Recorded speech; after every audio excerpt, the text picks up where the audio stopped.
ભાજપની તાનાશાહી સામે પોલીસની કાર્યવાહીની વિરોધમાં વડોદરા શહેર કોંગ્રેસ સમિતિ દ્વારા વડોદરા શહેરના ગાંધીનગર ગૃહ ખાતે સત્યાગ્રહ ધરણાનો કાર્યક્રમ યોજવામાં આવ્યો હતો।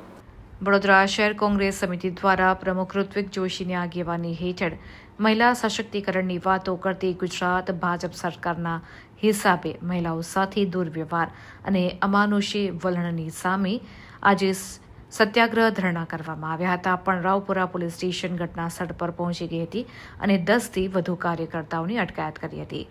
સાથે સાથે મહિલાઓ કાર્યકર્તાઓની પણ અટકાયત કરવામાં આવી હતી।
વડોદરામાં રાજ્યના મુખ્યમંત્રી આવે અને જે મહિલાઓ બહેનો સાથે અન્યાય થયો હોય, હરની બોટકાંડમાં જે 14 નિર્દોષ લોકોએ જીવ ગુમાવ્યા અને જે બાળકોના માતા પિતા ન્યાય માટે ધક્કા ખાઈ રહ્યા છે, ત્યારે મુખ્યમંત્રી પણ મળવાનો સમય ના આપે અને એવામાં જે બે પેરેન્ટ્સ, જે બે નિર્દોષ બાળકો ગુજરી ગયા આ ભ્રષ્ટાચારના જે કાંડમાં, હરની બોટકાંડમાં, અને એમના માતાઓ જ્યારે મુખ્યમંત્રીને વાત કરવા જાય ત્યારે મુખ્યમંત્રી જાહેરમાં એમને ખખડાવે કે તમે સ્પેશિયલ એજન્ડા સાથે આવ્યા છો, અને એ બહેનો સાથે ત્યારબાદ મુખ્યમંત્રીના ઇશારે વડોદરાની ક્રાઇમ બ્રાન્ચ અને વડોદરાની પોલીસે એ બહેનોના મોઢા દબાવ્યા।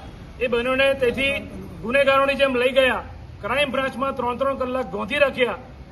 અને અગાઉ પણ આ વડોદરા શહેરમાં સમા વિસ્તારની માતાઓ બહેનો જ્યારે એમના ઘરમાં 2 ટાઈમ પીવાનું ચોખ્ખું પાણી ના આવે ત્યારે વોર્ડ ઓફિસમાં રજૂઆત કરવા જાય ત્યારે પણ ત્યાંની પોલીસે જેવી રીતે મહિલાઓ સાથે દુર્વ્યવહાર કર્યો હતો, એ તમામ મુદ્દાઓને લઈને વડોદરા શહેર કોંગ્રેસ દ્વારા આજે ગાંધીનગર ગૃહ પર સત્યાગ્રહ ધરણાનો કાર્યક્રમ હતો। સત્યાગ્રહ એટલા માટે કારણ કે જે મહાત્મા ગાંધીનો દેશ, મહાત્મા ગાંધીનું ગુજરાત જે કહેવાય, અને ગાંધી વિચારનું પણ અપમાન થતું હોય, અને ભારતીય જનતા પાર્ટીના નેતાઓ સત્તાના નશામાં એટલા અભિમાનમાં આવી ગયા કે જે પ્રજાએ એમને ચૂંટાઈને મોકલ્યા એ પ્રજાઓને પણ ભૂલી ગયા। એક બાજુ ભાજપ વાતો કરે કે બેટી બચાવો અને મહિલા સશક્તિકરણની વાતો કરે, અને એ હરની બોટકાંડની જે બે બહેનો હતી, બે દીકરીઓ હતી, એમની સાથે જે દુર્વ્યવહાર કર્યો છે, કોઈ ગુનેગાર સાથે પણ આવો દુર્વ્યવહાર ના કરે। સમા વિસ્તારમાં પણ બહેનોને જે ઢસેડી ખેંચીને લઈ ગયા, એટલે ભારતીય જનતા પાર્ટીના નેતાઓ પોલીસના આગળ કરીને પ્રજાનો અવાજ દબાવે, કોંગ્રેસનો અવાજ દબાવે।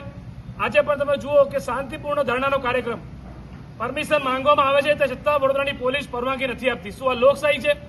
તાનાશાહી કહેવાય અને તાનાશાહી કે પ્રજાજનો સાથે પણ અત્યાચાર, જે વિપક્ષ તરીકે કોંગ્રેસ પાર્ટી અમે બોલીએ, આજે અમારા વિરોધ પક્ષના નેતા લોકસભાના રાહુલ ગાંધીના પુત્ર ભાજપના નેતાઓ જાહેરમાં બાળે, આજ સુધી કોઈ બીજેપીના નેતા પર કોઈ પોલીસ કેસ નહીં.